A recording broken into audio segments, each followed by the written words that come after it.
یاد رہے کہ معراج کا دوسرا نام اسرا بھی ہے، اور اسرا کے معنی ہے رات کو چلانا یا رات کو لے جانا۔ نبی پاک علیہ الصلوۃ والسلام کے واقعہ معراج کو خداوند عالم نے قرآن مجید میں سبحان الذی اسرا بعبدہ لیلا کے الفاظ سے بیان فرمایا، اس لیے معراج کا نام اسرا پڑ گیا۔ اور چونکہ حدیثوں میں معراج کا واقعہ بیان فرماتے ہوئے خود نبی پاک علیہ الصلوۃ والسلام نے عرج بی یعنی مجھ کو اوپر چڑھایا گیا یہ لفظ ارشاد فرمایا، اس لیے اس واقعے کا نام معراج پڑھا۔ سبحان اللہ۔ معراج کی تاریخ اور دن اور مہینے کے بارے میں کچھ اختلاف ہے علماء کا، لیکن اتنی بات پر سب کا یہ اتفاق ہے کہ معراج نزول وحی کے بعد اور ہجرت سے پہلے کا واقعہ ہے جو مکہ معظمہ میں پیش آیا۔ سبحان اللہ۔ اور علامہ امام رافعی امام نووی نے تحریر فرمایا کہ واقعہ معراج رجب کے مہینے میں ہوا، اور محدث عبد الغنی مقدسی نے رجب کی 27ویں تاریخ بھی متعین کی، اور یہی بعض مورخین کی رائے ہے کہ سب سے زیادہ قوی روایت یہی ہے، لوگوں کا اس پر عمل بھی ہے، اور سب سے زیادہ صحیح قول یہ ہے کہ معراج بحالت بیداری جسم و روح کے ساتھ ہوئی، اور یہی اہل سنت و جماعت کا عقیدہ ہے۔ لہٰذا جو شخص یہ کہے کہ معراج فقط روحانی ہوئی یا معراج فقط خواب میں ہوئی، وہ شخص گمراہ اور گمراہ کن اور فاسق ہے۔ اچھا، کیا معراج میں نبی پاک علیہ الصلوۃ والسلام نے اللہ تبارک و تعالیٰ کا دیدار کیا؟ تو یاد رہے کہ صحابہ کرام رضی اللہ تعالیٰ عنہم اور تابعین کی بہت بڑی جماعت نے یہ فرمایا کہ نبی پاک علیہ الصلوۃ والسلام نے سر کی آنکھوں سے اللہ تبارک و تعالیٰ کا دیدار کیا۔ حضرت عبداللہ ابن عباس اور حضرت کعب رضی اللہ تعالیٰ عنہ ایک مجلس میں جمع ہوئے تو حضرت عبداللہ ابن عباس رضی اللہ تعالیٰ عنہ نے فرمایا، کوئی کچھ بھی کہتا رہے لیکن ہم بنی ہاشم کے لوگ یہی کہتے ہیں کہ بلا شبہ جناب محمد مصطفیٰ صلی اللہ تعالیٰ علیہ وسلم نے یقیناً اپنے رب کو معراج میں 2 مرتبہ دیکھا۔ یہ سن کر حضرت کعب رضی اللہ تعالیٰ عنہ نے اس زور کے ساتھ نعرہ لگایا کہ پہاڑیاں گونج اٹھیں، اور فرمایا بے شک حضرت موسیٰ علیہ الصلوۃ والسلام نے خدا سے کلام کیا اور جناب محمد مصطفیٰ صلی اللہ تعالیٰ علیہ وسلم نے خدا کا دیدار کیا۔ سبحان اللہ، سبحان اللہ۔ یہ کتنا بڑا تحفہ ہے نبی پاک علیہ الصلوۃ والسلام کو جو عطا کیا گیا۔ اللہ کا مہینہ، رجب کا مہینہ ہمارے درمیان ہے۔ آج میں نے آپ کو کچھ باتیں بتانی ہے کہ جو آپ نے رجب میں کرنی ہے۔ سبحان اللہ۔ رجب میں ایک رات آتی ہے اور ایک دن آتا ہے جو بڑا ہی مبارک ہے، وہ 27ویں رجب ہے، وہ شب معراج ہے۔ وہ رات عبادت میں گزارنی ہے اور وہ دن روزہ رکھنا ہے۔ اس کی فضیلت کیا ہے؟ نبی پاک علیہ الصلوۃ والسلام کا فرمان عالی شان ہے کہ حضرت ابو ہریرہ رضی اللہ عنہ فرماتے ہیں جو کوئی 27ویں رجب کا روزہ رکھے اللہ عز و جل اس کے لیے 60 مہینے کے روزوں کا ثواب لکھے گا۔ اللہ اکبر۔ اسی تاریخ کو نبی پاک علیہ الصلوۃ والسلام کو معراج شریف کا عظیم الشان معجزہ نصیب ہوا، چنانچہ اس دن جو روزہ رکھتا ہے نبی پاک علیہ الصلوۃ والسلام فرماتے ہیں رجب میں ایک دن اور رات ہے، جو اس دن روزہ رکھے اور رات قیام یعنی عبادت کرے تو گویا اس نے 100 سال کے روزے رکھے۔ فرمایا 100 برس کی شب بیداری کی، اور یہ رجب کی 27ویں رات ہے۔ تو پتہ چلا 27ویں شب کو عبادت کرنی ہے، 27 رجب کو روزہ رکھنا ہے۔ اب آئیے ہمیں اس رات کچھ نوافل پڑھنے ہیں۔ وہ کیا ہیں؟ رجب میں ایک رات جس میں نیک عمل کرنے والے کو 100 برس کی نیکیوں کا ثواب ہے، وہ 27ویں شب ہے، 27th نائٹ آف رجب، جو اس میں 12 رکعتیں اس طرح پڑھے کہ ہر رکعت میں سورہ فاتحہ اور کوئی ایک سورت، اور ہر 2 رکعت پر التحیات پڑھے، اور 12 پوری ہونے پر سلام پھیرے۔ اس کے بعد 100 بار یہ پڑھے سبحان اللہ والحمد للہ ولا الہ الا اللہ واللہ اکبر، اور پھر استغفار 100 بار پڑھے، درود شریف 100 بار پڑھے، اور دنیا اور آخرت میں سے جس چیز کی چاہے وہ دعا مانگے۔ صبح روزہ رکھے تو اللہ پاک اس کی سب دعائیں قبول فرمائے گا سوائے اس دعا کے جو گناہ کے لیے ہو۔ تو 27th نائٹ 12 رکعت نفل پڑھنی ہے، اور 12 پوری ہونے پر سلام پھیرنا ہے، ٹھیک ہے، ایک ساتھ 12 رکعت نفل پڑھنی ہے، اور 100 بار کیا پڑھنا ہے؟ سبحان اللہ والحمد للہ ولا الہ الا اللہ واللہ اکبر۔ 100 بار استغفر اللہ ربی من کل ذنب واتوب الیہ پڑھ لیں، 100 بار کوئی بھی درود شریف پڑھ لیں، پھر دعا مانگے، انشاءاللہ دعائیں قبول ہوں گی۔ کسی پریشانی میں ہے، کسی بیماری میں ہے، کسی تکلیف میں ہے، تو یہ رجب کی 27ویں شب کو ٹارگٹ بنا لیں، انشاءاللہ عبادت کریں، 27 رجب کا روزہ رکھیں اور یہ نفل پڑھ لیں۔ جو بتاتے ہیں شان مصطفیٰ، جو ڈیفائن کرتے ہیں کہ سرور کائنات علیہ الصلوۃ والسلام کا مرتبہ کیا ہے۔ فرمایا وہ 2 معجزات کون سے ہیں؟ ان میں پہلا معجزہ ہے معراج کا معجزہ۔ ہاں، وہ وہ بتاتا ہے کہ کس کی بات ہو رہی ہے، کیونکہ اللہ کو تو کسی نے نہیں دیکھا نا، اپنی آنکھوں سے کسی نے نہیں دیکھا دنیا میں، اور رب نے اپنے حبیب کو اپنے پاس بلا کر اپنا دیدار کروایا، اس گفتگو بھی فرمائی، انعامات بھی عطا فرمائے، کیا کیا عطا فرمایا ہے رب جانے، اس کا حبیب جانے ہیں۔ اعلیٰ حضرت کہتے ہیں نا کہ ہمیں تو پتہ ہی نہیں کہ وہاں کیا کیا باتیں ہوئی ہیں، کیا کیا عطائیں ہوئی ہیں، خدا ہی دے صبر جانے پرغم، بتاؤں کیوں کر تجھے وہ عالم ہے، جب ان کو جھرمٹ میں لے کے قدسی جنا کا دولہا بنا رہے تھے، نبی رحمت شفیع امت رضا پہ ہو للہ عنایت، اسے بھی ان خلعتوں سے حصہ جو خاص رحمت کے وہاں بٹے تھے، حضور جو وہاں خاص آپ پر انوار و تجلیات کی بارش ہوئی نا، ہمیں بھی کچھ حصہ عطا فرمائیے۔ تو کیا کچھ رب نے اپنے حبیب کو عطا فرمایا۔ تو معراج یہ وہ معجزہ ہے جو شان مصطفیٰ کو ڈیفائن کرتا ہے، اسٹیٹس بتاتا ہے سرور کائنات کا کیا ہے۔ اور دوسری بات، دوسرا معجزہ کون سا ہے؟ فرمایا وہ سب سے بڑا معجزہ ہے، اور وہ معجزہ ہے قرآن مجید فرقان حمید کا۔ ہاں، قرآن وہ معجزہ ہے جس کو اعظم المعجزات کہا جاتا ہے، اور قرآن کے نازل ہونے والا مہینہ بھی آنے والا ہے نا، ماہ رمضان کی بھی آمد ہے، سبحان اللہ۔ اچھا، قرآن بڑا معجزہ کیوں؟ بہت ساری وجوہات ہیں، مگر ایک بات سمجھاؤں، اگر اس قرآن کو ہم کسی پہاڑ پر بھی نازل کرتے نا تو خشیت الہی کے سبب وہ ریزہ ریزہ ہو جاتا۔ It means there were no place، کائنات میں کوئی جگہ ہی نہیں تھی کہ جہاں قرآن نازل ہو سکتا، پہاڑ بھی نہیں اٹھا سک رہا تھا، اس کی ہیبت، اس کا بوجھ، اس وحی کی طاقت، تو پھر قرآن کہاں نازل کیا گیا؟ سبحان اللہ، قلب مصطفیٰ، سینہ مصطفیٰ کو وہ طاقت عطا فرمائی رب نے کہ قرآن ان کے سینے پر نازل فرمایا گیا۔ ہاں، 40 سال کی عمر تھی نا، اللہ اکبر، یا رسول اللہ صلی اللہ علیہ وسلم، یا غوث اعظم دستگیر۔ اب کیا ہوا؟ غار حرا ہے، پہلی وحی نازل ہونے والی ہے، وحی کا بوجھ آنے والا ہے نا، سینہ مصطفیٰ کو چاک کیا گیا۔ اوپن ہارٹ سرجری کی بات کرتے ہو نا، آج کہتے ہیں سائنس نے بڑی ترقی کی ہے، یہ بھی معجزہ مصطفیٰ ہے۔ 4 بار نبی پاک کے سینے کو کھولا گیا، کوئی درد نہیں، کوئی نشان نہیں۔ یہاں ڈاکٹرز بھی بیٹھے ہیں، پوچھو ان سے یہ کیسا آپریشن تھا کہ سینے کو بھی کھولا، قلب مبارک کو بھی کھولا، اس میں نور بھی بھر دیا گیا، نبی پاک کے سے جسم اقدس پر کوئی نشان نہیں، کوئی درد نہیں ہے۔ اور اس کے بھی ریزن علماء نے بیان کیے کہ جو غار حرا میں قلب مصطفیٰ میں نور داخل کیا گیا، یہ پریپیئر کیا گیا سرکار دو عالم علیہ السلام کو کہ اب کلام اللہ نازل ہونا ہے، اب وحی نازل ہونی ہے، وہ اس کی جو ہیبت ہے، جو اس کی طاقت ہے، اس کو سبحان اللہ نبی پاک کے قلب اقدس کو اٹھانے کا وہ اور مزید برکتیں مل جائیں۔ بالکل اسی طرح جب نبی پاک کو رب کی بارگاہ میں لے جایا گیا نا، ہاں یہ بھی وہ سفر تھا، بڑی سائنس کی بات کرتے ہیں نا لوگ کہ جناب ٹائم ٹریول کی بات ہوتی ہے، سپر سونک ایئر کرافٹ کی بات ہوتی ہے، جناب مہینوں کا سفر دنوں میں۔ اب بتایا جا رہا ہے کہ کوئی نیا ایئر کرافٹ لا رہے ہیں جو اسپیس میں جائے گا، پھر واپس نیچے آئے گا، پاکستان سے ٹریول ہوگا، 2 گھنٹے میں امریکہ پہنچ جائیں گے۔ اتنی ترقی جناب سائنس نے، ہو سکتا ہے کوئی آج کا ماڈرن نوجوان کہتا کہ جناب سائنس نے تو اتنی ترقی کر لی، ہم نے تو کتابوں میں یہ پڑھا ہے کہ ہر نبی کو اس کے دور کے مطابق معجزہ دیا گیا، تو آپ کے نبی کے پاس جو آخری نبی ہیں، کوئی سائنس کا جواب بھی ہے، کوئی سائنس کے مطابق بھی معجزہ ہے کیا؟ اس سے بڑھ کر کوئی بات ہے؟ ارے دنیا کتنی تیزی سے سفر کر لے، آؤ میں بتاتا ہوں میرے مصطفیٰ کے سفر کی تیزی کا عالم کیا تھا۔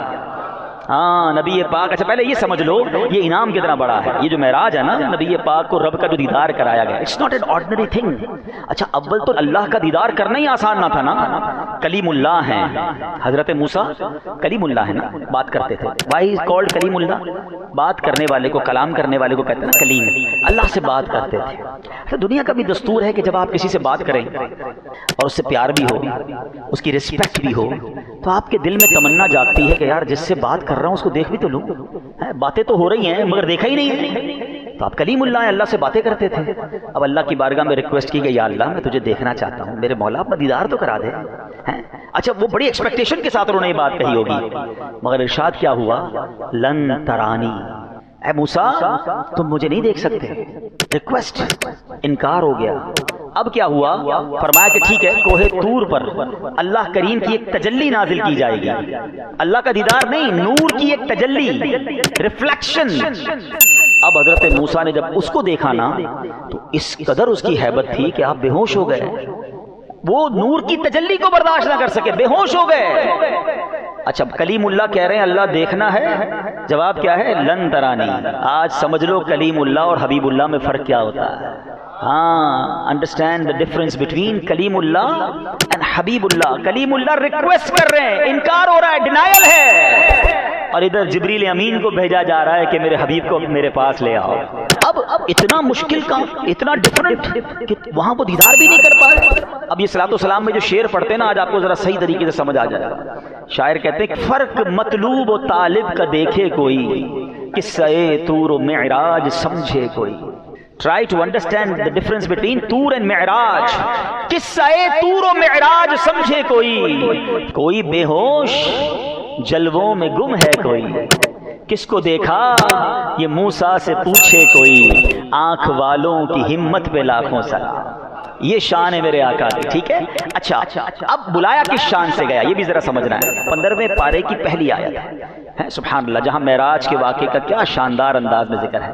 بسم اللہ الرحمن الرحیم. سبحان الذی اسری بعبدہ لیلا من المسجد الحرام الی المسجد الاقصی. آسان ترجمہ قرآن کنز العرفان. پاک ہے وہ ذات جس نے اپنے خاص بندے کو رات کے کچھ حصے میں مسجد حرام سے مسجد اقصی تک سیر کرایا. ٹھیک ہے. اب ذرا سمجھیے گا بات.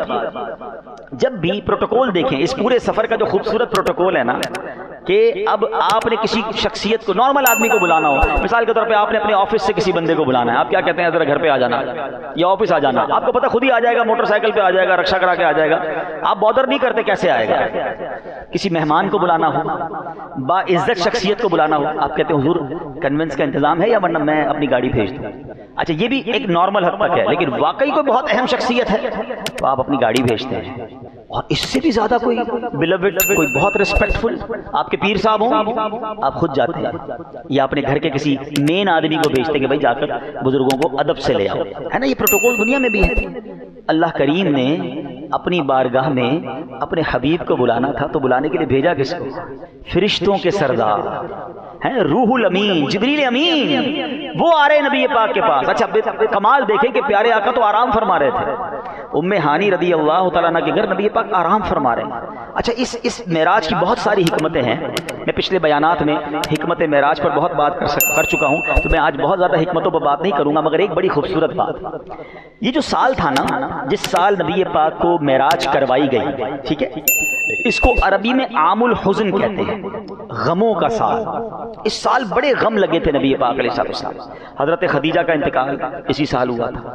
نبی پاک کے چچا ابو طالب کا انتقال بھی اسی سال ہوا. یہی وہ سال تھا جب نبی پاک کو طائف کے میدان میں معاذ اللہ پتھر برسائے گئے تھے. یعنی ہر طرف سے مشکلات، ہر طرف سے ڈیفیکلٹیز، غم. ہمارے یہاں کیا ہوتا ہے، ہمارے فیملی میں اگر کسی کو کوئی بڑا غم لگ جائے، ہمارے کسی فیملی ممبر کو کسی کا انتقال ہو جاتا ہے بعض اوقات، یا کسی بڑے حادثے سے کوئی گزرتا ہے، ٹراما میں ہوتا ہے، تو ہم کیا کرتے ہیں کہ یار اس کو ذرا تھوڑی سی کہیں سیر کراؤ یا اس کو کوئی اچھا سا گفٹ دو، اس کو اس غم سے نکالنا ہے، مل کے ذرا اس کے اندر ہیپینس داخل کریں. یہ ٹراما میں ہے، یہ تکلیف میں ہے. ہم اپنے کسی قریبی ساتھی کو غم میں نہیں دیکھ سکتے، فیملی ممبر کو ہم غم میں نہیں دیکھ پاتے. ہم کہتے ہیں بڑا غمگین ہے یار، کچھ کرو اس کے لیے. آئے ہائے ہائے، اب سمجھو میرے رب کو اپنے حبیب سے پیار کیسا ہے. حبیب غمزدہ ہے نا صلی اللہ تعالی علیہ وسلم. نبی پاک کے دل اقدس پر غم ہے. اس غم کا مداوا کیا کیا گیا کہ رب نے انہیں معراج عطا فرما دی، اپنا دیدار کروایا، اپنا مہمان بنایا. اور سنو سواری کون سی بھیجی؟ دنیا کی کوئی سواری نہیں تھی، جنت کی سواری براق بھیجا گیا.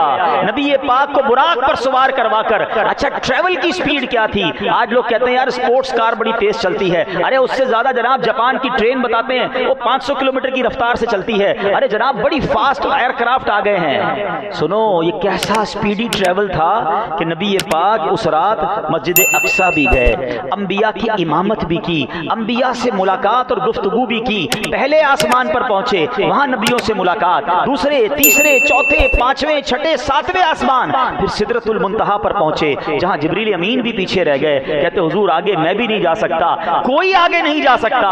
اب اللہ کے حبیب علیہ السلام آگے جاتے ہیں اور سبحان اللہ رب کی بارگاہ میں پہنچ جاتے ہیں. اللہ سے ہم کلام ہوتے ہیں، 50 نمازیں عطا ہوتی ہیں، پھر واپس آتے ہیں. طویل واقعہ ہے. حضرت موسیٰ کے کہنے پر پھر جاتے ہیں. لوگ کہتے ہیں نبی پاک کو ایک بار دیدار نصیب ہوا، ارے اس ایک رات میں کتنی بار دیدار نصیب ہوا کہ بار بار جاتے ہیں اور 5 نمازیں بھی کروا لی، جنت کے طبقات بھی دیکھے، دوزخ کے طبقات بھی ملاحظہ فرمائے، عذاب بھی دیکھے، یہ سارا ٹریول کر کے میرے آقا جب واپس آتے ہیں تو حدیث کی کتابوں میں لکھا ہے جس بستر کو چھوڑ کے گئے تھے وہ بستر ابھی بھی گرم تھا، وضو کیا تھا پانی بہ رہا تھا، آقا واپس آئے پانی اس وقت بھی بہ رہا تھا۔ یہ سارے کام سیکنڈوں میں ختم ہو جاتے ہیں۔ آج ٹھنڈی رات آپ بستر سے اٹھیں، تھوڑی دیر بستر گرم رہتا ہے، اس کے بعد بستر نارمل ہو جاتا ہے، وضو کریں، پانی کتنی دیر بہتا ہے؟ چند سیکنڈ بہتا ہے پھر رک جاتا ہے۔ اس کا مطلب یہ ہوا کہ سرور کائنات یہ صدیوں کا سفر کر کے واپس آئے ہیں، مگر وقت وہیں رکا ہوا ہے، کائنات وہیں رکی ہوئی ہے۔ ارے سائنس کو اس سے بڑا جواب کیا ہو سکتا ہے کہ میرے حبیب نے وہ سفر کیا کہ جناب کائنات میں وقت ہی نہ گزرا اور یہ سارا ٹریول پورا ہو گیا۔ سبحان اللہ۔ اب عقل کہتی ہے، لاجک کہتی ہے کیسے ممکن ہے؟ میں اس کا جواب آپ کو عشق کی زبان میں دے دیتا ہوں۔ ہم سب گھڑی پہنتے ہیں، اس میں سیل ہوتا ہے نا، گھڑی سے سیل نکال لو تو گھڑی رک جاتی ہے، تھوڑی دیر بعد پھر سیل لگائیں تو ٹک ٹک ٹک ٹک کر کے چلنا شروع ہو جاتی ہے۔ ایسا ہی ہے نا؟ دراصل بات یہ ہے کہ میرے آقا اس کائنات کی جان ہے۔ وہ جو نہ تھے تو کچھ نہ تھا، وہ جو نہ ہو تو کچھ نہ ہو، کیوں؟ جان ہے وہ جہان کی، جان ہے تو جہان ہے۔ ارے جب کائنات کی جان ہی چلی گئی تھی تو کائنات رک گئی تھی، آقا سفر کر کے واپس آئے، کائنات نے پھر چلنا شروع کر دیا۔ تو یہ معراج ہے، ہاں یہ شان ہے میرے آقا کی، یہ ٹریول کروایا گیا، یہ انعامات دیے گئے۔ اچھا آج ہم معراج مصطفیٰ کو ایک اور انداز سے سمجھتے ہیں، خوبصورت باتیں ہیں انشاءاللہ، اب آپ سنیں گے تو اندازہ ہوگا کہ معراج کی رات نبی پاک، پہلے ایک بات سمجھیے، یہ معراج کا جو ٹریول ہے صرف ایک واقعہ نہیں ہے، ایکچولی پورا نصاب ہے۔ ہاں اگر اس کو پورے چیپٹر کی طرح پڑھا جائے نا، سبق کی طرح پڑھا جائے تو یہ پورے سفر میں اتنی باتیں سیکھنے کے لیے ہیں کہ ہماری عقل حیران ہو جاتی ہے۔ انفارچونیٹلی ہمیں دنیا بھر کے بہت سارے واقعات، ہسٹوریکل ایونٹس پتہ ہیں، ہمارے بچوں کو پتہ نہیں کتنے جو نا دنیا بھر کے لوگوں کے واقعات پتہ ہیں، مگر خود نبی پاک کی سیرت اور آپ کے معجزات کے بارے میں ہم کم جانتے ہیں۔ میں 2-3 واقعات کی 2-3 باتیں ڈسکس کر سکوں گا، لیکن اس کو کنٹینیو پڑھنے کی حاجت ہے، سیرت مصطفیٰ کی کتابوں میں بھی ضرور پڑھیں۔ معراج کی روایات میں یہ ہے کہ جب نبی پاک علیہ السلام مکہ مکرمہ سے مسجد اقصی پہنچے، ایسے یہ بھی بڑا ریلیونٹ کوسچن ہے کہ جب رب نے اپنے پاس بلانا تھا تو مسجد اقصی کیوں لے جایا گیا؟ ڈائریکٹ نبی پاک آسمانوں کی طرف چلے جاتے، سدرۃ المنتہا پہنچ جاتے، بیت المقدس کیوں لے جایا گیا؟ سبحان اللہ۔ تو وہاں نبی پاک کے آپ کے شان اور آپ کے مقام کے اظہار کے لیے آپ کو بلایا گیا۔ کائنات کی سب سے عظیم جماعت، کائنات کی سب سے عظیم، یوں سمجھے کہ نبی پاک کو امامت عطا کرنی تھی۔ یہ کیسی نماز تھی، یہ کیسی جماعت تھی کہ سارے انبیاء مسجد اقصی میں موجود ہیں اور صفے بنائے کھڑے ہیں، انتظار ہے امام کا، اور نبی پاک پہنچتے ہیں۔ جبریل امین نے نبی پاک کے ہاتھ مبارک کو پکڑا اور نبی پاک کو مصلی کی طرف بڑھا دیا۔ میرے آقا نے امامت فرمائی، صف بصف کھڑے ہیں انبیاء، مصطفیٰ امام ہو گئے۔ سبحان اللہ۔ یہ کیسی نماز تھی؟ سیدی اعلیٰ حضرت فرماتے ہیں نا کہ فرماتے ہیں نماز اقصی میں تھا یہی سر، سر کہتے راز کو، کیا راز تھا؟ نماز اقصی میں تھا یہی سر، عیاں ہو مانائے اول آخر، پتا چل جائے دنیا کو کہ کون اول ہے کون آخر ہے دست بستہ پیچھے حاضر جو سلطنت آگے کر گئے تھے، یعنی بڑے بڑے انبیاء جو سلطنت کر کے گئے مگر میرے نبی کے پیچھے ہاتھ باندھے کھڑے ہیں۔ پوری دنیا کو یہ میسج دینا تھا کہ آپ امام الانبیاء ہیں، آپ خاتم الانبیاء ہیں، آپ کا جو مرتبہ ہے وہ کائنات میں کسی اور کا نہیں ہے۔ اور سبحان اللہ، یہاں نبی پاک کو نماز کے بعد پیاس محسوس ہوئی۔ اب ذرا سمجھیے، تو اب جبریل امین نے 2 پیالے پیش کیے آپ کی بارگاہ میں، 2 پیالے پیش کیے گئے، ایک دودھ کا اور ایک پاکیزہ شراب کا، دونوں میں سے کچھ بھی چوز کر لیں۔ تو پیارے آقا علیہ السلام نے دودھ کو قبول فرمایا۔ جبریل امین نے کیا کہا؟ الحمدللہ الذی ہداک الفطرۃ، تمام تعریفیں اللہ پاک کے لیے جس نے آپ کو فطرت یعنی نیچر کی طرف رہنمائی فرمائی۔ لو اخذت الخمر غوت امتک، اگر آپ شراب کا پیالہ قبول فرماتے تو آپ کی امت گمراہ ہو جاتی۔ نبی پاک نے دودھ کو سلیکٹ کیا. اب علماء نے اس میں بہت خوبصورت گفتگو لکھی ہے کہ سبحان اللہ ہم اس نبی کے امتی ہیں. پیارے آقا علیہ السلام نے امت پر کرم فرمایا, دودھ کا پیالہ قبول فرمایا اور امت کو گمراہی سے بچا لیا. اب ہمیں کیا سیکھنا ہے کہ یہ امت فطرت پر قائم رہنے والی امت ہے, لہذا ہم سب پر لازم ہے کہ ہم فطرت پر قائم رہیں. اب یہ فطرت کیا ہے؟ فطرت پر قائم رہنا کسے کہتے ہیں؟ آئیے ذرا اس کے بارے میں اس کی امپورٹنس سنتے ہیں. قرآن مجید میں اللہ کا پاک ارشاد فرماتا ہے فطرت اللہ التی فطر الناس علیہا لا تبدیل لخلق اللہ ذالک الدین القیم ولکن اکثر الناس لا یعلمون. آسان ترجمہ قرآن کنز العرفان. یہ اللہ کی پیدا کی ہوئی فطرت ہے جس پر اس نے لوگوں کو پیدا کیا. اللہ کے بنائے ہوئے میں تبدیلی نہ کرنا, یہی سیدھا دین ہے, مگر بہت سے لوگ نہیں جانتے. پتا چلا کہ دین جو ہے نا ہمارا, یہ دین فطرت ہے, یہ نیچر سے ہٹ کے نہیں ہے. باقی سب نیچر سے ہٹ کے جو ادھر ادھر رائٹ لیفٹ چلے جاتے ہیں. میں آگے بتاؤں گا آپ کو. اللہ کریم نے مجھے اور آپ کو دین فطرت عطا فرمایا ہے. سبحان اللہ. اب ذرا غور سے سنیے گا حدیث پاک, ما من مولود الا یولد علی الفطرہ. اللہ کے نبی فرماتے ہیں ہر بچہ فطرت پر ہی پیدا ہوتا ہے. آگے کیا فرمایا؟ فَأَبَوَاهُ يُهَوِّدَانِ أَوْ يُنَصِّرَانِ, یعنی اس کے ماں باپ ہوتے ہیں, اس کے پیرنٹس ہوتے ہیں جو اسے یہودی یا نصرانی بنا دیتے ہیں. ماں باپ کو دیکھ کر, رشتہ داروں کو دیکھ کر پھر وہ کوئی اور مذہب اختیار کرتا ہے. اس کو اور اچھی انداز سے سمجھیے گا. آج کل ایتھیزم بہت بڑھ رہا ہے. بدقسمتی سے دنیا میں لوگ دین سے ہی بیزار ہوتے جا رہے ہیں. اللہ کو بھی نہیں مانتے, دین کو بھی نہیں مانتے. تو ایک بار کیا ہوا, امام جعفر صادق, ایک بندہ آیا جو کہتا ہے میں کسی دین کو نہیں مانتا, میں اللہ کو بھی نہیں مانتا. معاذ اللہ, ایتھیزم والا تھا, ایتھیسٹ تھا, دہریہ جس کو کہتے ہیں. تو آپ نے کہا کبھی تم نے سمندری سفر کیا ہے؟ کہتا ہاں کیا ہے. کوئی خوفناک واقعہ تمہارے ساتھ پیش آیا ہے؟ کہتا ہاں بڑا خوفناک واقعہ. فرمایا بتاؤ کیا واقعہ تھا؟ کہتا واقعہ یہ تھا, سمندر میں جا رہا تھا, کشتی بھی تھی, ملاح بھی تھا جو کشتی چلانے والا تھا. اچانک طوفان آ گیا, بڑی خطرناک موجیں آئیں, میری کشتی پرچے اڑ گئے اور ملاح بھی ڈوب گیا.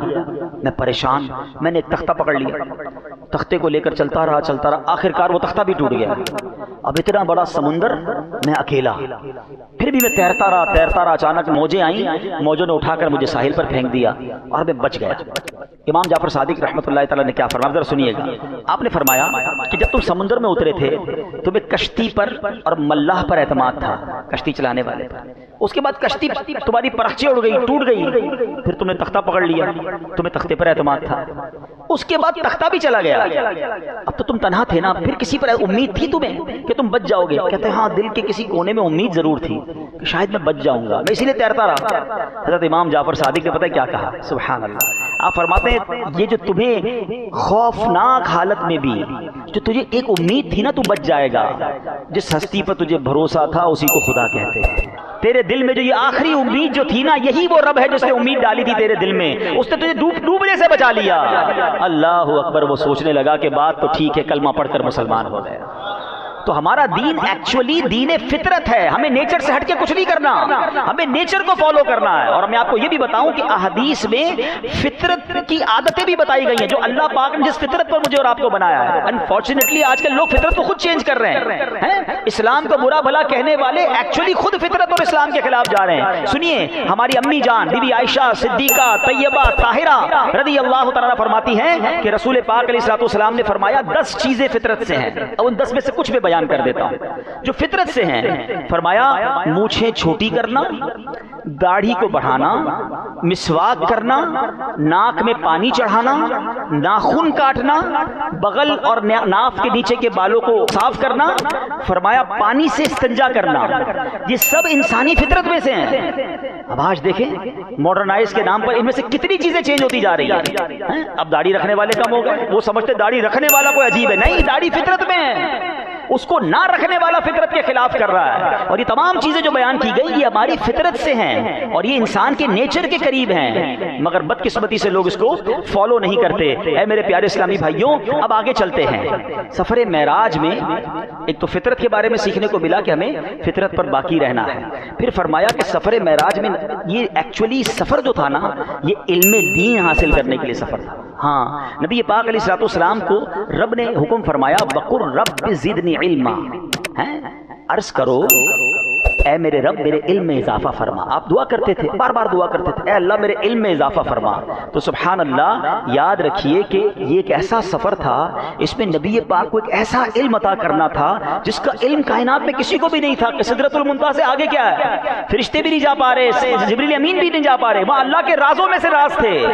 تو نبی پاک کو ایک ایسا علم عطا کرنا تھا جو کائنات میں کسی اور کو نہیں تھا. چونکہ نبی پاک دعا کرتے تھے کہ اے اللہ میرے علم میں اضافہ فرما, تو رب نے اپنے حبیب کے علم کی وسعتوں کو بڑھانے کے لیے انہیں معراج کا سفر عطا فرمایا, سدرۃ المنتہا سے بھی آگے بلایا. اور سنو کتنا علم دیا پیارے آقا علیہ الصلوۃ والسلام کو رب نے, کون کون سے علوم عطا فرمائے. خود قرآن میں فرمایا فَأَوْحَى إِلَىٰ عَبْدِهِ مَا أَوْحَى, پھر اس نے اپنے بندے کو وحی فرمائی جو اس نے وحی فرمائی, یعنی جو اس نے فرمانا تھا, جو عطا فرمانا تھا اپنے بندے کو عطا فرمایا. سبحان اللہ, یعنی کیا راز کی باتیں ہوئیں, کیسے کیسے علوم عطا کیے گئے, اس کے بارے میں عقل تو گم ہو جاتی ہے. اے میرے پیارے اسلامی بھائیوں, نبی پاک علیہ الصلوۃ والسلام خود فرماتے ہیں, سنو علم کیسا ملا, کہ میں جب پردہ غیب میں پہنچا تو میرے منہ میں ایک قطرہ ٹپکایا گیا جو برف سے زیادہ ٹھنڈا اور کستوری سے زیادہ خوشبودار تھا. اس قطرے میں اولین و آخرین یعنی اگلے پچھلوں کا علم تھا جو میرے دل میں ڈال دیا گیا. ہائے ہائے ہائے سبحان. اس مفہوم کی ایک اور حدیث پاک ترمذی شریف میں ہے جس میں پیارے آقا علیہ الصلوۃ والسلام نے فرمایا مشرق و مغرب یعنی ایسٹ اینڈ ویسٹ کے درمیان میں جو کچھ ہے وہ سب میں نے جان لیا. اچھا, اب عجیب و غریب ڈیبیٹ ہوتی ہے آج کل, پتہ نہیں کیوں لوگ کنفیوژن پھیلاتے ہیں. اچھا دو باتیں کر لیتا ہوں, چلے ماشاءاللہ سفر معراج کی باتیں تو جاری ہیں, کچھ عقیدے کی بھی کلیریفیکیشن, کچھ کنفیوژن کی بھی کلیریفیکیشن ہونی چاہیے. اچھا جب شب معراج آتی ہے نا, ماشاءاللہ ہماری مسجد فل ہے, اور کیوں آئے ہیں آپ سب, آپ کو نبی پاک سے محبت ہے. آج کی رات آپ خوش ہیں, عاشقان رسول کے چہرے جھوم رہے ہیں. آج سچی باتیں کہتے ہیں ہم بھی ہواؤں میں اڑ رہے ہیں کہ ہمارے آقا پر ایسی مہربانی ہوئی ہے, اور ہم ان کے امتی ہیں, اور ہونا بھی یہی چاہیے. جس سے پیار ہو اس کے ہر عروج سے پیار ہوتا ہے. مگر آج کی رات بھی کچھ لوگ کنفیوژن پھیلا رہے ہوتے ہیں کہ جناب یہ جو معراج تھی نا, یہ فزیکل نہیں تھی, یہ تو خواب میں ہوئی تھی. ٹھیک ہے جناب, پتہ نہیں کیا پرابلم ہے, جب بھی نبی پاک کی شان بیان ہوتی ہے کچھ لوگوں کو ٹینشن شروع ہو جاتی ہے. اچھا یہ جھگڑا آج سے نہیں ہے, یہ پرابلم اسی زمانے سے ہے. اب میں آج کلیئر کر دیتا ہوں آپ کو, بچے نوجوان کافی سارے آئے ہوئے ہیں. 27 رجب کی صبح نبی پاک علیہ الصلوۃ والسلام نے کلیم کیا, اہلیان مکہ کو جمع کر کے, صحابہ کرام بھی تھے اور اس زمانے میں کفار بھی تھے, اتنا اسلام تو پھیلا نہیں تھا, کفار زیادہ تھے, مسلمان تھوڑے تھے. تو نبی پاک نے کلیم کیا کہ میں رات کے تھوڑے حصے میں بیت المقدس بھی ہو کر آیا ہوں, آسمانوں کی سیر بھی کر کے آیا ہوں. تو صحابہ تو انجوائے کرنے لگے, خوش ہو گئے, وہ تو ایمان رکھتے تھے نبی پاک پر. مگر کفار مکہ میں ابو جہل کو یہ پتہ چل گیا, کہتا واقعی آپ رات کے تھوڑے حصے میں ہو کر آ گئے. کہاں, اگر میں اور لوگ جمع کر لوں تو یہی دعویٰ آپ ان کے سامنے بھی کر دیں گے. نبی پاک نے فرمایا بالکل کر دوں گا. اس بدبخت نے کیا کیا, مکے کے دوسرے کفار کو جمع کیا. سنو آؤ, جو اللہ کا نبی اپنے آپ کو کہتے کیا کہہ رہے ہیں. جیسے نبی پاک کو کہا ذرا دوبارہ فرمائیے, پیارے آقا نے وہی فرمایا کہ میں رات کے تھوڑے حصے میں بیت المقدس سے ہو کر آ گیا. حدیث کا خلاصہ بیان کر, انہوں نے زور زور سے ہنسنا شروع کر دیا, مذاق اڑانا شروع کر دیا. نبی پاک یہ پاسبل ان کو نہیں لگتا تھا, کیونکہ فزیکلی وہ ٹریول کتنا تھا. اب میں آپ کو اس طرح سمجھاتا ہوں کہ آپ کو عشاء کی نماز میں اس مسجد میں کوئی بندہ امام صاحب کو ملے, امام صاحب کیسے ہیں, ٹھیک ہیں, اور پھر فجر میں آ کر کہے کہ امام صاحب رات میں امریکہ گیا تھا اور فجر میں آ گیا ہوں. امام صاحب کہیں یار جہاز میں بھی جائے گا تو 15 گھنٹے جانے کے 15 گھنٹے آنے کے, رات میں چلا گیا واپس بھی آ گیا, لاجیکلی تو سمجھ نہیں آ رہا. اچھا اگر وہ بندہ یہ کہے کہ امام صاحب میں خواب میں امریکہ گیا تھا اور فجر میں واپس آ گیا ہوں, امام صاحب کہیں گے کوئی بات نہیں, میں بھی رات گھومتا ہی رہتا ہوں, میں مدینے جاتا ہوں, تم امریکہ چلے گئے. خواب میں تو سارے ہی جاتے ہیں نا, ٹینشن تو نہیں ہے نا, امام صاحب کو بھی کوئی ٹینشن نہیں, نمازی کو بھی کوئی ٹینشن نہیں. اب مزے کی بات بتاؤں, یہ ابو جہل نے جو جھگڑا کیا نا, یہ جھگڑا ہی ہمارا آنسر ہے. میں آپ سب سے, اچھا پہلے میں جھگڑے کی اور ذرا تفصیل بتا دوں. پہلے تو اس نے خوب ہنگامہ کیا, اب اس کے دماغ میں خیال آیا کہ نبی پاک کے بہت قریبی ساتھی ہیں ابو بکر صدیق رضی اللہ تعالیٰ. اچھا وہ اس کانورزیشن میں اس وقت یہاں موجود نہیں تھے, اپنے گھر میں تھے. آج چلتے ہیں ابو بکر کو بہکا کے آتے ہیں. کچھ لوگ پہنچ گئے سدرۃ صدیق اکبر کے دروازے پر, دروازہ کھٹکھٹایا, آپ نے دروازہ کھولا, کہا اے ابو بکر بڑے بزنس مین بنتے ہو, تمہاری عقل کے بڑے چرچے ہیں, تمہیں پتہ ہے تمہارے نبی کیا کہتے ہیں, کیا فرماتے ہیں. کہا وہ کہتے ہیں رات کے تھوڑے حصے میں بیت المقدس ہو کر آ گئے. اچھا میں کنفیوژن دور کر دوں نوجوانوں کی کہ کیا واقعی اتنا دور تھا کہ آ نہیں سکتا تھا کوئی؟ اس زمانے میں مکے سے بیت المقدس جانا 1 مہینے کا راستہ تھا. اگر گھوڑے پہ بھی جاتے, اونٹ پہ بھی جاتے, اور تو کوئی ٹریول تھا نہیں نا. 1 مہینہ جانا 1 مہینہ واپس, لاجیکلی تو پاسبل نہیں تھا. جیسے ہم سوچ رہے کہ عشاء پڑھ کے امریکہ بھی گیا اور واپس آ گیا, وہ تو 1 مہینے کا راستہ تھا. حضرت ابوبکر صدیق کو جب کہا کہ اے ابوبکر پتہ ہے تمہارے نبی کیا کہتے ہیں, کیا فرماتے ہیں؟ کہ فرمایا رات کے تھوڑے حصے میں بیت المقدس سے ہو کر آ گئے ہیں. صدیق اکبر نے کہا کیا واقعی میرے نبی ایسا کہتے ہیں؟ اچھا ہو سکتا ہے جو سوال کرنے گیا ہو اس نے کہا جناب آج لگتا ہے تیر نشانے پہ پڑا ہے, ابوبکر معاذ اللہ ہل جائیں گے. کہاں یہی کہہ رہے ہیں رات کے تھوڑے حصے میں بیت المقدس ہو کر آئے ہیں. اچھا صدیق اکبر کی شان دیکھیں, کنفرم کرنے نہیں گئے نبی پاک کے پاس, کہتے ہیں اگر میرے حبیب فرماتے ہیں تو حق فرماتے ہیں, اگر انہوں نے کہا ہے تو سچ کہا ہے. یہ مسئلہ حل ہو گیا نا. مجھے بتاؤ اس زمانے سے لے کر آج تک جو عاشق معراج کے واقعے پر جھوم رہے ہیں, جو خوش ہو رہے ہیں, وہ صدیق اکبر کی ادا کو ادا کر رہے ہیں, اور آج بھی جو کنفیوژن پھیلا رہے ہیں وہ ابو جہل کی ادا کو ادا کر رہے ہیں. غلام مصطفیٰ کا کام ماننا ہے. وہ پنجابی لوگ بڑا پیارا جملہ کہتے ہیں, کہتے ہیں اسی منن والے ہیں, سوچن والے نہیں ہیں. جب نبی پاک نے فرما دیا تو پھر ماننا ہی ہے نا. اچھا اب چلیں, پھر بھی دلیل کی ضرورت تو نہیں ہے, حدیث میں آ گیا, قرآن میں آ گیا, ساڈا کم مننا ہے, مگر پھر بھی چلو لاجیکلی سمجھا دیتا ہوں. ابو جہل کا یہ جھگڑا کرنا اور صدیق اکبر کے دروازے تک جانا, یہ کیا بتا رہا ہے؟ کیا نبی پاک کا کلیم یہ تھا کہ میں خواب میں گیا ہوں؟ عقل مند لوگ سمجھے میری بات. اگر پیارے آقا نے یہ دعویٰ کیا تھا کہ میں خواب میں گیا ہوں تو جھگڑا کون سا تھا بھائی؟ ہم بھی روز خواب میں گھوم رہے ہوتے ہیں. نہیں, نبی پاک کا کلیم ہی یہی تھا کہ میں فزیکلی اپنے جسم اقدس کے ساتھ بیت المقدس بھی گیا ہوں, رب کی بارگاہ میں بھی گیا ہوں. یہ جھگڑا بتا رہا ہے کہ سرکار دو عالم نے یہی فرمایا تھا کہ میں جسمانی طور پر گیا ہوں, اور ہمارا عقیدہ بھی یہی ہے. مسئلہ حل ہو گیا, ٹینشن کلیئر ہو گیا. اچھا اب ایک اور مسئلہ بھی حل کر دوں. سبحان اللہ. زندگی میں آپ کے پاس ہر انسان کے کچھ سیکرٹس ہوتے ہیں, کچھ راز ہوتے ہیں, بندہ چھپا کے رکھتا ہے, اور رکھنا بھی چاہیے. ہر کسی کو نہ بتا دیا کرو, پھر بعد میں خود ہی پریشان ہوگا. آپ کا کوئی سب سے بڑا سیکرٹ ہے, سب سے بڑا, کسی کو نہیں بتایا, اور آپ کا کوئی اتنا کلوز ہے, اتنا پیارا ہے کہ آپ اپنی زندگی کا سب سے بڑا راز اسے بتا دیں. جب آپ سب سے بڑا راز بتا دیں تو کیا چھوٹی چھوٹی باتیں چھپائیں گے اس سے؟ یا تو بتائیں گے نہیں. اور اگر آپ سب سے بڑا سیکرٹ بتا دیں گے تو باقی چھوٹی بھی باتیں تو نارمل ہو جائیں گی نا.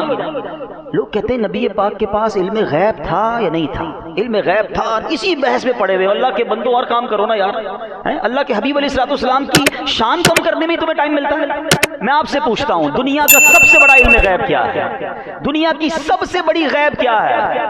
وہ خود رب کی ذات ہے. اللہ سے بڑا کوئی غیب, کیونکہ دنیا میں کسی نے نہیں دیکھا نا. What is the meaning of غیب؟ ان سین نالج, جس کو کوئی نہیں دیکھ سکتا. غیب اسی کو کہتے ہیں نا, چھپی ہوئی چیز. تو سب سے بڑا غیب خود رب کی ذات ہے. مجھے ایک بات بتاؤ, رب نے اپنے حبیب کے سامنے اپنے آپ کو نہیں چھپایا, اپنا دیدار کرا دیا, تو پھر کون سا غیب چھپانا ہے؟ یہ پوری بات اعلیٰ حضرت نے کہتے ہیں نا عقیدہ علم غیب میرے رضا نے ایک شعر میں سمجھا دیا ہے. وہ فرماتے ہیں اور کوئی غیب کیا تم سے نہا ہو بھلا. نہا کہتے ہیں چھپنا. حضور اور کون سا غیب آپ سے چھپ سکتا ہے؟ اور کوئی غیب کیا تم سے نہا ہو بھلا, جب نہ خدا ہی چھپا تم پہ کروڑوں درود. جب خدا نے اپنے آپ کو آپ کے سامنے ظاہر کر دیا تو رب نے اور کیا چھپانا ہے؟ تو سبحان اللہ, رب نے اپنے حبیب کو بہت کچھ عطا فرمایا ہے, بہت سارے غیب کے علوم عطا فرمائے. ہاں یہ فرق سمجھنا ہوگا, جو لوگ کنفیوز ہوتے ہیں علم غیب میں. اللہ کے پاس جو علم ہے نا وہ اس کا اپنا ہے, ذاتی ہے. رب نے کسی سے علم نہیں لیا ہے, یہ فرق سمجھ لو. اور اللہ کے نبی کو رب نے جو علم دیا ہے وہ اللہ نے عطا فرمایا. جتنا رب نے عطا فرمایا ہے اتنا عطا فرمایا ہے. تو یہ کمپیریزن نہیں ہے, یہ معاذ اللہ سے ملانا نہیں ہے. باپ بیٹے کو جو بھی دے وہ بیٹے نے باپ سے لیا ہے. خدا نہ خواستہ نبی پاک اور اللہ کے بارے میں یہ بلا تمثیل سمجھا رہا ہوں, دنیا کی مثال کے ذریعے سمجھا رہا ہوں کہ اگر باپ یا سیٹھ اپنے نوکر کو یا باپ اپنے بیٹے کو کچھ دیتا ہے تو وہ دیتا ہے, ہوتا اس کا ہے. اللہ نے تو کسی سے نہیں لیا نا, وہ اس کا ذاتی ہے. وہ جتنا عطا فرمائے جس کو عطا فرمائے, پرابلم کیا ہے کسی کو؟ سبحان اللہ. تو یہ بات امید ہے کہ کلیئر ہو گئی. اب ہم آتے ہیں واپس. تو اب نبی پاک علیہ الصلوۃ والسلام جب اس سفر پر تشریف لے گئے اور بہت کچھ علم بھی عطا فرمایا گیا, نبی پاک کو بہت ساری عطائیں عطا فرمائی گئی. وہاں نبی پاک علیہ الصلوۃ والسلام نے کچھ مناظر بھی دیکھے. یہ بہت زیادہ ہے سمجھنے کا کہ نبی پاک علیہ الصلوۃ والسلام نے کیا دیکھا کہ اللہ کے حبیب علیہ الصلوۃ والسلام جب سفر معراج کی رات گئے تو آپ نے دیکھا کہ کہ ایسے لوگوں کے پاس تشریف لے گئے جن کے سر پتھر سے کچلے جا رہے تھے، جب بھی انہیں کچل دیا جاتا وہ دوبارہ درست ہو جاتے، یہ سلسلہ یوں ہی چلتا رہا۔ نبی پاک نے ارشاد فرمایا جبریل یہ کون لوگ ہیں؟ عرض کرتے ہیں حضور یہ وہ لوگ ہیں جن کے سر نماز پڑھنے سے بوجھل یعنی بھاری ہو جاتے ہیں، یہ فرض نماز بھی چھوڑ دیتے تھے۔ تو نبی پاک نے جہاں جنت کے طبقات دیکھے نا، وہ دوزخ کے عذاب بھی دیکھے۔ اور اس رات پتہ ہے آپ کو تحفہ کیا ملا ہے؟ اگین جب آپ کا بہت پیارا آپ کے گھر آئے، آپ کے پاس آئے، تو آپ اپنا سب سے پیارا تحفہ دیتے ہیں۔ اللہ کے حبیب ہے نا نبی پاک علیہ السلام، اور رب نے اپنے پاس بلا کر تحفہ کون سا دیا؟ بتاؤ نا، نماز کا تحفہ ملا ہے۔ اچھا ایک اور نماز کی اہمیت سمجھو، جتنے ہم پر فرائض ملے نا ہمیں، فرض کا اور بھی فرض ہے نا، روزہ بھی فرض ہے، زکوٰۃ بھی فرض ہے، حج بھی فرض ہے، یہ کہاں حکم آیا؟ زمین پر۔ جبریل امین حکم لے کر آئے، مگر آئے کہاں؟ آقا کی بارگاہ میں زمین پر حاضر ہو کر حکم پیش کیا۔ یہ سارے فرائض زمین پر ملے ہیں، مگر نماز کدھر بلا کے دی ہے؟ سوچو، اپنے پاس بلا کر رب نے دی ہے، تو اس کی اہمیت کتنی ہوگی؟ اور سبحان اللہ، نماز فرض کتنی ہوئی تھی یہ پتا ہے نا؟ کتنی ہوئی تھی؟ 50۔ یہ بھی آج سمجھ لو، یہ حضرت موسیٰ کی مہربانی تھی۔ اللہ کے نبی جب نمازیں لے کر واپس آ رہے ہیں تو عرض کیا حضور کیا تحفہ ملا ہے؟ فرمایا 50 نمازیں۔ کہا حضور آپ کی امت نہیں پڑھ سکے گی، مجھے پتا ہے بنی اسرائیل کے ساتھ میں رہا ہوں، اب واپس جائیں کچھ کم کروا کے لائیں۔ اللہ کے حبیب واپس جاتے ہیں، 45 ہو جاتی ہے۔ کہا حضور کیا ہوا؟ کب 45؟ حضور یہ بھی زیادہ ہیں، واپس جائیں۔ واپس جا رہے ہیں 40، پھر آئے، پھر عرض 35، آنا جانا 5 رہ گئی۔ کہ حضور واپس جائیں، یہ بھی نہیں پڑھ سکے گی۔ اللہ کے حبیب فرماتے ہیں اب مجھے شرم آتی ہے رب کی بارگاہ میں جانے سے۔ اور سنو پھر مہربانی کیا ہوئی؟ ارشاد ہوا لا تبدیل لکلمات اللہ، اے محبوب ہمارے کلمات تبدیل نہیں ہوتے، تیری امت نے نمازیں 5 پڑھنی ہے، ثواب 50 کا ہی عطا کیا جائے گا۔ ہائے ہائے ہائے۔ اچھا پھر ایک چلو تھوڑا سا اس معاملے کو بھی ڈسکس کر لیتے ہیں کہ حضرت موسیٰ کا یہ ریکویسٹ کرنا کہ حضور آپ بار بار جائیں، کچھ لوگ کہتے ہیں کوئی اور مدد نہیں کر سکتا، کوئی اور واسطہ بیچ میں نہیں ہونا چاہیے، تو حضرت موسیٰ کی مدد کے بغیر تو پھر انہیں 50 نمازیں پڑھنی چاہیے۔ ہم تو مانتے ہیں کہ وہ دنیا سے پردہ فرما گئے تھے نا، نبی پاک کی معراج جب ہوئی تو حضرت موسیٰ اس دنیا میں تھے نہیں تھے نا، پیارے آقا تو آخری نبی ہیں، وہ تو سینکڑوں ہزاروں سال پہلے دنیا سے چلے گئے، عالم ارواح میں انہوں نے مدد کی، نبی پاک کو مشورہ دیا۔ ارے آج 50 سے 5 نمازیں اس شخصیت کے مشورے کی وجہ سے ہیں جو دنیا سے پردہ فرما گئے۔ آپ کہتے ہیں مرنے کے بعد جناب کوئی اللہ کی عطا سے کچھ نہیں کر سکتا، تو ٹھیک ہے آپ 50 نمازیں پڑھیں بھائی، ہم تو 5 پڑھتے ہیں، پہلی بات۔ دوسری عشق والی بات، حضرت موسیٰ نے ریکویسٹ کی تھی نا اللہ سے، اے اللہ تیرا دیدار کرنا ہے، نہیں کر سکے نا، اور نبی پاک دیدار کر کے آئے تھے۔ علماء کہتے ہیں یہ بار بار بھیجنے میں حضرت موسیٰ کا بھی ایک معاملہ تھا، کوئی بندہ مدینے نہ جا سکتا ہو، آج کی زبان میں تڑپ رہا ہو، اور کوئی مدینے سے ہو کر آئے، کعبہ دیکھ کر آئے، لوگ کہتے ہیں تمہاری آنکھیں ہی دیکھ لو، تمہاری آنکھیں مدینہ دیکھ کر آئی ہیں، میں ان آنکھوں کو چوم لوں جن آنکھوں نے کعبہ دیکھا ہے۔ ایسا ہوتا ہے نا، عشق والے جو لوگ ہوتے ہیں کہتے ہیں حضرت موسیٰ نے رب کو نہیں دیکھا تھا، نبی پاک تازہ تازہ